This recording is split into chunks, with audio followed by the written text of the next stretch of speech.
नमस्कार दोस्तों, आपके यूट्यूब चैनल गवर्नमेंट जॉब में आपका स्वागत है। आज हम जानेंगे भूगोल के प्रश्न उत्तर जो बहुत सारे एग्ज़ाम में आते रहते हैं, यानी कि रेलवे है। अभी रेलवे की एनटीपीसी और रेलवे ग्रुप डी की जो एग्ज़ाम्स होने वाले, इसी बारे में मैंने वीडियो बनाए।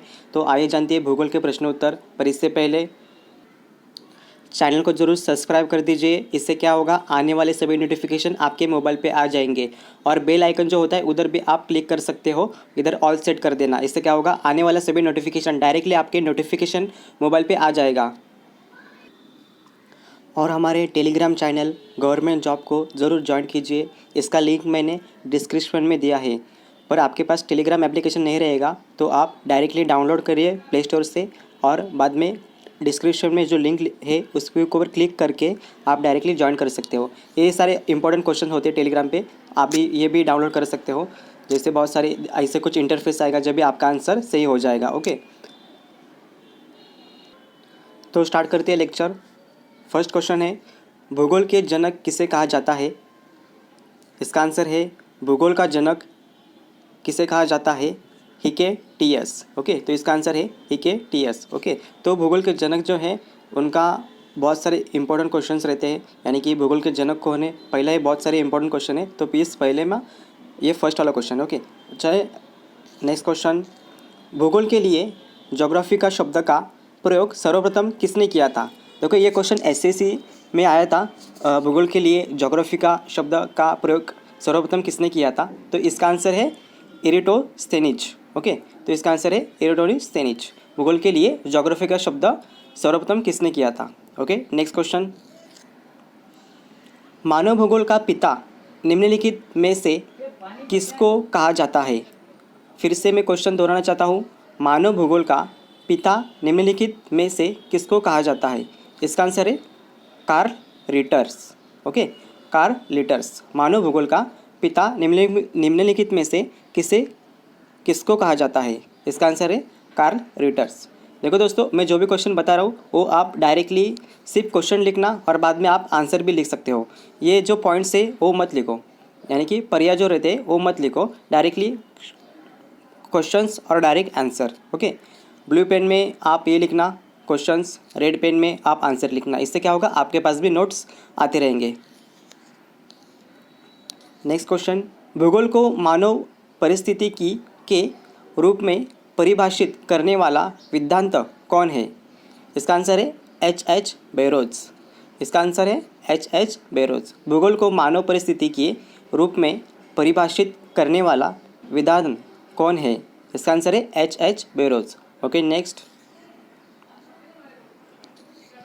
भू आकृति विज्ञान का जन्मदाता किसे माना जाता है? ये भी जो क्वेश्चन है वो पिछले एग्जाम में ज़रूर आया था, क्योंकि ये बहुत इंपॉर्टेंट क्वेश्चन है। ऐसा क्वेश्चन यानी कि रिक्वायरमेंट में आता ही आता रहता है।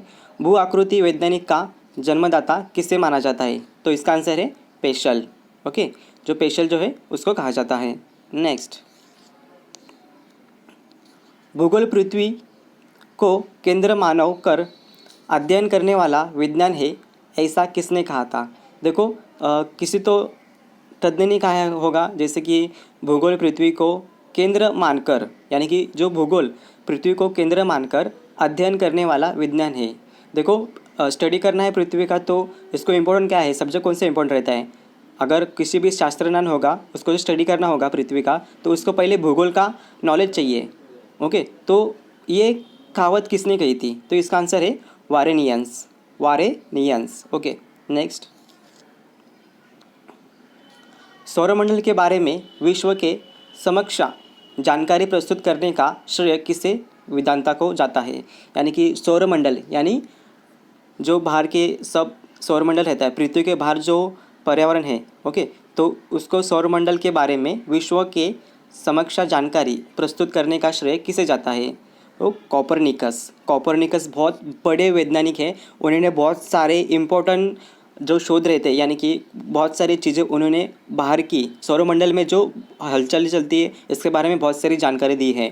इसका आंसर है कॉपरनिकस। देखो ये जो क्वेश्चन है वो आप ब्लू में लिखो और आंसर जो इसका रेड में लिखो। आपका खुद का नोट्स बनाओ, इससे क्या होगा, आप ट्रैवलिंग करते समय आप भी स्टडी कर सकते हो। ओके, नेक्स्ट क्वेश्चन, सूर्य के चारों ओर घूमने वाले खगोलीय पिंड क्या कहलाते हैं? देखो दोस्तों, यानी कि सूर्य के चारों ओर घूमने वाले खगोलीय पिंड क्या कहलाते हैं? इसको तो ग्रह ही बोलेंगे। ओके, इसका आंसर है ग्रह। नेक्स्ट, भूगोल भूतल का अध्ययन है ऐसे किसने कहा था? इसका आंसर है कांट। नेक्स्ट, सौरमंडल के कुल कितने ग्रह हैं? इसका आंसर है 8, यानी कि सौरमंडल में कितने ग्रह हैं? 8 ग्रह हैं। नेक्स्ट, किसी ग्रह के चारों ओर परिक्रमा करने वाले छोटे आकाशीय पिंड को क्या कहलाते हैं?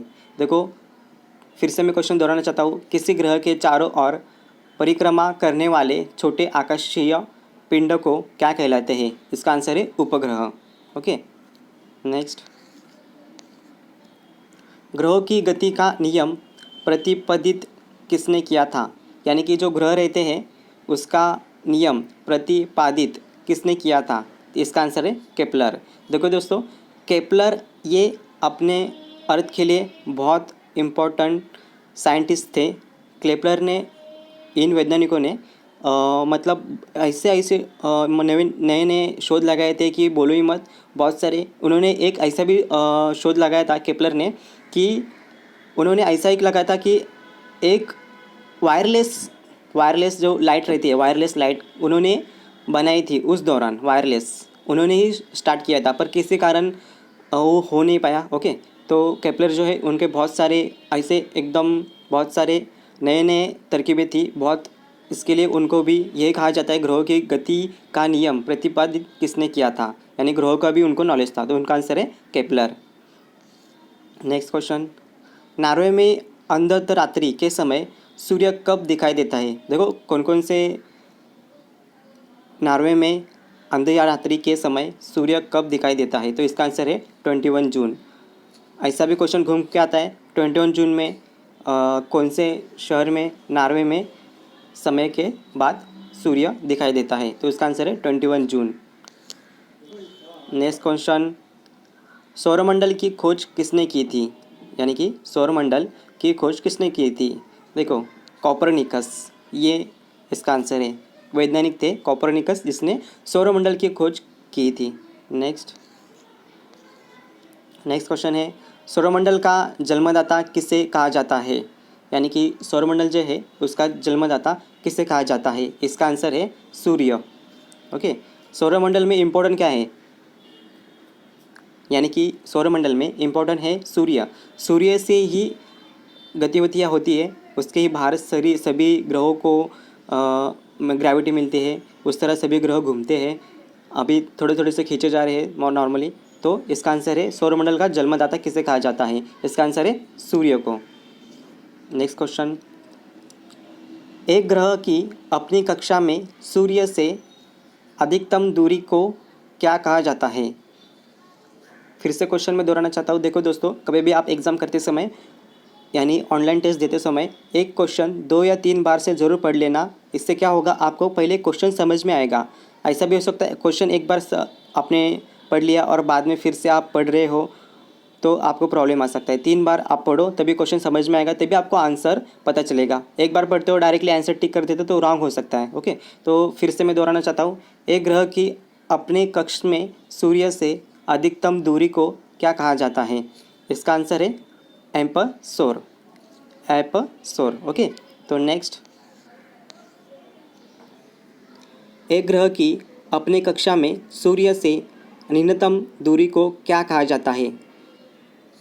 फिर से क्वेश्चन में पढ़ना चाहता हूँ। एक ग्रह की अपने कक्ष में से सूर्य से न्यूनतम दूरी को क्या कहा जाता है? इसका आंसर है उपसौर, यानी कि उपसौर। ओके, नेक्स्ट, अंतरिक्ष में कुल कितने तारामंडल है? अंतरिक्ष में कुल कितने तारामंडल है? इसका आंसर है 89। देखो दोस्तों, ये भी इम्पोर्टेंट क्वेश्चन है, अंतरिक्ष में कितने तारामंडल है, ऐसा भी क्वेश्चन आ सकता है। तो इसका आंसर क्या है? 89। ओके, नेक्स्ट क्वेश्चन, पार्थिव ग्रहों की संख्या कितनी है? इसका आंसर है 4। नेक्स्ट क्वेश्चन, ब्रह्मांड में विस्फोटी तारा कहलाती है, यानी विस्फोटी तारा किसको कहा जाता है? उसका नाम है अभिनव तारा। ओके, उल्का नहीं है दोस्तों। बहुत सारे सोच में आएंगे कि उसका आंसर है उल्का, उल्का नहीं है और धूमकेतु भी नहीं है। इसका आंसर है अनुभव तारा, जो ब्रह्मांड में विस्फोट की तरह ऐसे दिखता है। नेक्स्ट, निम्नलिखित में से कौन एक तारा है, यानी कि कौन, पृथ्वी तारा नहीं है, शुक्र भी नहीं है, चंद्रमा भी नहीं है, आंसर है इसका सूर्य। ओके, नेक्स्ट, सूर्य प्रकाश धरती तक पहुंचने में कितने मिनट लगता है? सूर्य का प्रकाश जो रहता है उसको पहुंचने में कितने मिनट लगते हैं? इसका आंसर है 8 to 3, यानी 8 to 3। ओके, नेक्स्ट, सूर्य के सबसे दूर ग्रह कौन सा है, यानी कि सूर्य से सबसे दूर का ग्रह कौन सा है? इसका आंसर है वरुण। नेक्स्ट, कौन सा ग्रह सूर्य के सबसे निकट है, यानी कि सूर्य से सबसे नजीक ग्रह कौन सा है? इसका आंसर है बुध। ओके, नेक्स्ट, किस ग्रह में चंद्रमा की तरह कलाएं होती है, यानी कि जो चंद्रमा है उसको कैसे कला है वैसे ही बुध ग्रह को भी कलाएं है। ओके, फिर से मैं क्वेश्चन दोहराना चाहता हूँ, किस ग्रह में चंद्रमा की तरह कलाएं होती है? इसका आंसर है बुध। नेक्स्ट क्वेश्चन, बुध सूर्य का एक चक्कर लगाने में कितना समय लगाता है, यानी कि जो बुध ग्रह है वो सूर्य का एक चक्कर लगाने में कितने समय लगाता है?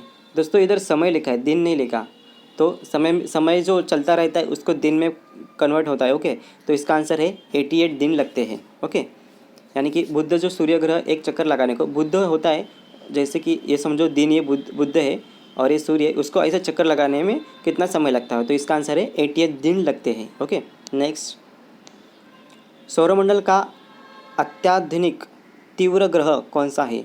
उसका भी आंसर है बुध।